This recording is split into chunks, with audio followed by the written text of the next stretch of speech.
It's only been a little more than a year since the release of Capcom's remake of Resident Evil 2, and the company has already graced us with its follow-up, a remake of Resident Evil 3 Nemesis.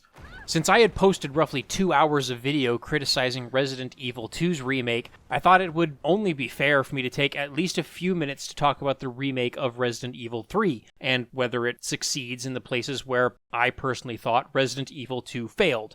This is not going to be a full critique of Remake 3, nor will it be a full review. It's more of just a short impressions video. If you want to see my full review, it is on my blog at www.megabearsfan.net. Most of what I'm about to say here will be pulled straight from that review, more or less. And for those of you expecting part 2 of my commentary about recent trends in open-world game designs, don't worry, that video is still coming. I just wanted to get this Remake 3 impressions out there while the game is still hot and people are still talking about it. Hopefully, right? People are still talking about it, right? In fact, my patrons already have access to a short preview clip of that second open world video, so if you absolutely can't wait to find out what else I have to say about open world games, then check out my Patreon page and consider supporting the creation of further content. But first, let's talk Resident Evil 3 for a moment. In the simplest terms, I kind of feel like the remake of Resident Evil 3 is rushed and much less faithful to the original than Remake 2 was.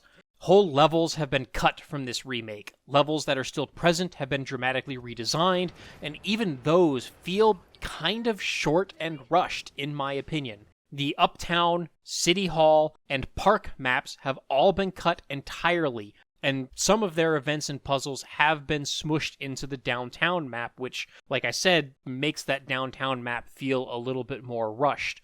The clock tower is completely gone and replaced with a single boss fight in the plaza outside the building. The Dead Factory has been replaced with another underground Umbrella lab that looks and feels like a redress of RE2 Remake's Nest. In fact, the one in Resident Evil 3 is called Nest 2, which I think just highlights either a lack of creativity or that was a working name for the level that never got replaced with a final name. In any case, the only actual new content is a sewer level that also feels like a shortened, redressed version of Resident Evil 2 Remake's sewer level. So somewhere between a third and a half of the original game has been cut. And the content that replaces the cut material seems, at least to me, to be a blatant redress of environments and assets from the last game. The Nemesis himself also feels sorely underutilized. Everyone thought that Capcom would repurpose the Mr. X logic from Remake 2 and apply it to the Nemesis for this game. As far as I can tell, they didn't.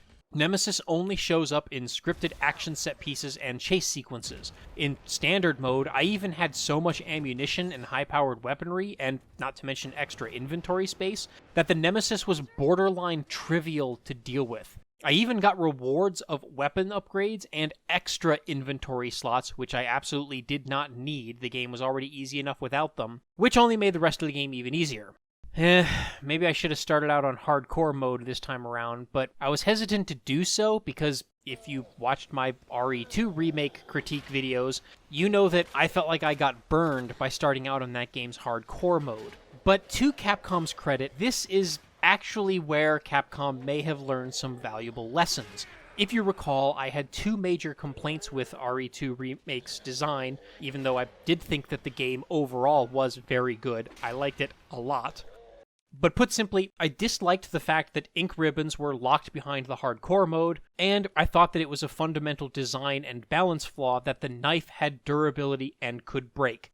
Breaking or losing the knife could leave the player without any possibility of damaging bosses, which must be defeated in order to progress the game. This could potentially put a player's save file in a position in which it is impossible, literally impossible, to finish the game, which would be exacerbated by the bullet-spongy nature of many enemies and especially the bosses in hardcore mode.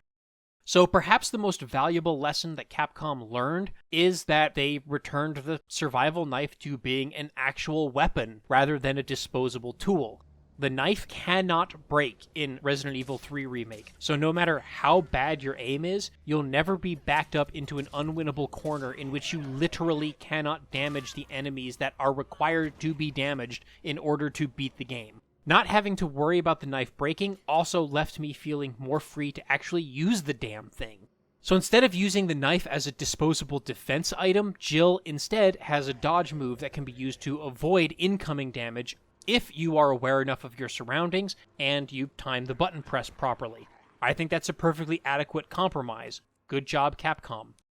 My other big complaint in Resident Evil 2 Remake was that the ink ribbons were locked behind the hardcore mode. The lesson that Capcom apparently learned from that controversy is not so clever, and it was simply to not include ink ribbons at all. They're gone.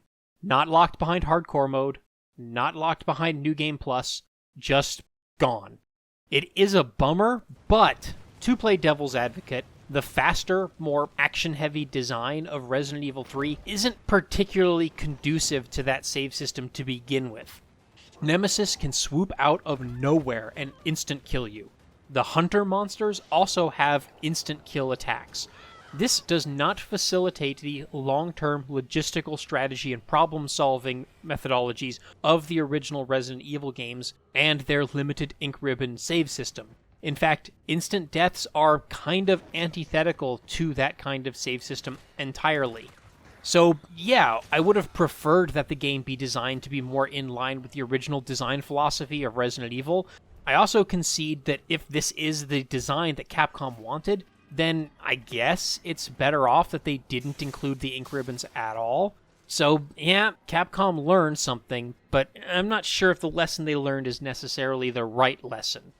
The cynic in me also says that the rushed pacing and gutting of the original's content is probably the result of Capcom diverting too many development resources towards its new pay-to-win Left 4 Dead clone multiplayer mode called Resistance, which is just an attempt to scam people out of money and introduce unregulated gambling to minors.